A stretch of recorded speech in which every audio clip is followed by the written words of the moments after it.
Un burin, un marteau et le cliquetis régulier des outils sur la pierre. Une image poétique, mais très éloignée de la réalité des marbriers aujourd'hui. Alors Adrien, si vous travaillez à la main là aujourd'hui, c'est parce qu'on vous l'a demandé. Sinon, vous ne travaillez plus du tout comme ça aujourd'hui? Non, effectivement, on travaille plus sur une machine numérique avec des débiteuses, donc on essaye de favoriser le travail plus industriel que manuel maintenant. Adrien vient d'être engagé dans cette marbrerie de Jumet après 3 ans d'apprentissage. Ici, il bénéficie de l'expérience de plus anciens, comme Philippe. Si tu as 97 sur 197, tu n'as jamais que 50 cm de chaque côté de noir, c'est quand même costaud. Philippe a lui commencé sa carrière il y a 34 ans. S'il faisait beaucoup de cheminées et d'escaliers à l'époque, aujourd'hui, il prépare surtout des plans de travail pour les cuisines et il a vécu de près l'évolution technologique de ces outils de travail. Cette machine n'existait pas, les ponts n'existaient pas.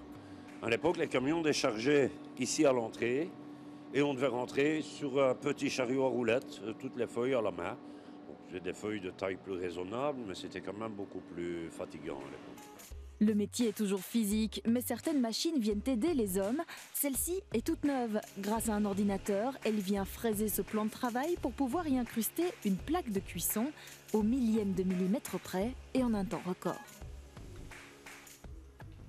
C'est beaucoup plus rapide. Ici, je viens de faire cette battée en 15 minutes, alors que si on devait le faire à la main, j'aurais pris une journée, même un peu plus.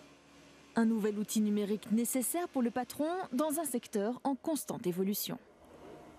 On peut aujourd'hui travailler des matériaux qui sont beaucoup plus durs que dans le passé. Bon, je citerai par exemple l'évolution du marbre vers le granit. Et puis maintenant, on passe du granit au quartz et du quartz à la céramique, qui est encore plus dur.